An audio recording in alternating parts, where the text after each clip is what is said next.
I would say probably my first experience with alcohol would be between 12 and 13. And growing up in the North Georgia mountains, it was, of course, moonshine. So from that point forward, it was by 14, I was helping to transport cases of illegal alcohol back and forth between Tennessee and Georgia. Around 16, when I got my license, the people that I was helping out with transporting the alcohol decided that I should start transporting other things for them, which I quickly spiraled downhill into the drug world. Um, Trafficking by 16, by age 18, I had gotten to the point where I was actually trying the drugs that I was trafficking. So that started the real downward spiral right there. For the next 18 years, I kept up a facade of Jekyll and Hyde, I like to describe it as, where I was a family-oriented man on the surface, but on the inside, I was just an underground drug addict, using, dealing, causing chaos just everywhere I went. Went through numerous stages of my life, jobs, had businesses, did everything that I felt like I should have been doing, but I was still living the other lifestyle too. In 2006, all that came to a brief halt when my house got raided and there was a stash of weapons, money, meth, various other things there. So I, of course, was on my way to jail from that. 2007, I was awaiting my sentencing, and that was the first time that I reached out to Jesus, the foxhole prayer, as they call it. The next day, I did get my sentence, and it was a 10 due 2. That's 10 years served 2. So I went and did my time, got out, went to a faith-based program after that, thinking, maybe this was something that I needed. 2 weeks after graduating that program, I found myself back to drinking and quickly found myself right back on Satan's team again, heading for all-star ranks. I ended up 2011 failing a drug test because I was on probation, of course, and got another felony and was sitting and waiting on the answer to a 5-year prison sentence, which I assumed would be, yeah, you're going. So I cried out to Jesus again, and he made a way for me to be banished from my home state instead of going to prison, which meant I, of course, couldn't go back to Georgia because they knew I would be right back into what I was doing. 2012 and 13, I went through 2 years of throat cancer.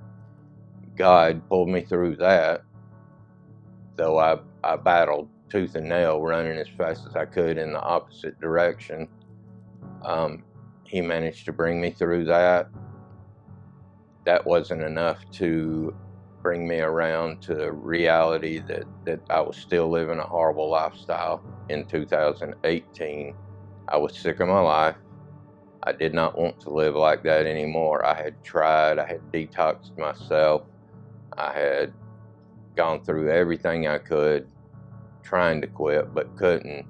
I made 3 attempts on my life, once with alcohol poisoning, once by slicing my wrist, which I still carry the scars for, which is why I wear long sleeves a lot. The third time was the final attempt where I plowed my car into a palm tree thinking, this will do it. This will kill me. I was so drunk that I didn't take into consideration that I was wearing a seatbelt.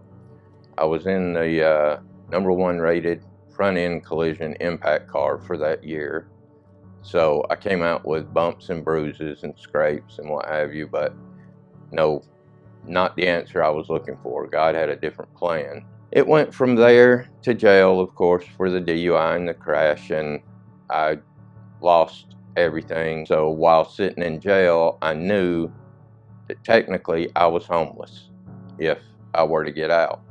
So I had planned on staying in jail and just serving out my 1-year sentence of what would be probation there.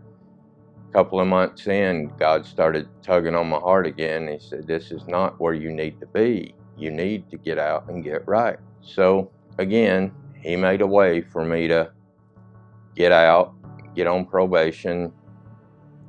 I spent a month in a homeless shelter waiting on a spot at Justin's place that my probation had recommended I look into.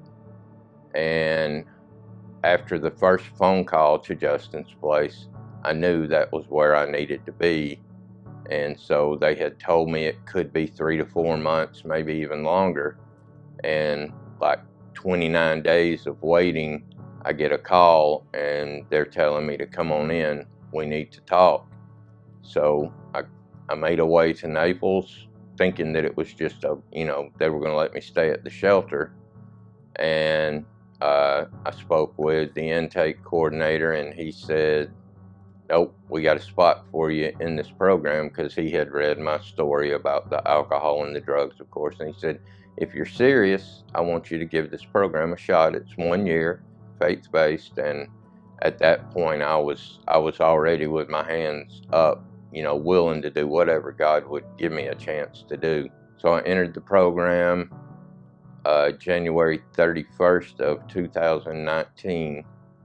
January of 2020, I graduated the program. I can't tell you that it was an easy thing to come through, because through the program you take a look back at all the devastation you caused, all the carnage you left behind, all the wrongs that I did, not only to my life but to my family's life, to others' lives, just all the devastation. Super hard to look at, but through learning forgiveness, through the courses offered here, through the program, I built a relationship with Christ and realized that what he did for me on the cross is far more than the carnage that I caused. I've been in the program for 530 days now, sober for over 600, which is an amazing feat for me, since 35 years of my life was spent not sober. Due to the drug use and the chemo and the radiation from the throat cancer, my mouth is in horrible shape. My teeth are bad, so I hear people a lot say, why do you look so unhappy? Because I don't smile a lot, or I put my hand in front of my face when I talk. And I tell them they have no idea that they're speaking to the happiest man on the planet, that they don't realize what a miracle was standing in front of them that God has created within me. I know that God brought me back to his team for a purpose. What that purpose is, I'm still working on. I just know that he's using Justin's place as a launching pad for a future that I am certain will be dedicated to serving him. If I can help one person, or if one person sees this and says, you know what, that story's pretty similar to mine, and it really is. Through talking to these guys, we've all come through a lot of stuff. We've all got stuff in our past that we learned to recognize through this program, the curriculum here, that we're able to touch on and say, okay, well, yeah, I see why, I was searching for a different lifestyle. But once you get that under your belt, then you get to really building that relationship with Christ, and you come to understand the life I've been looking for has been right in front of me all the time. I just had to get out of the way and let God do his thing, and he does.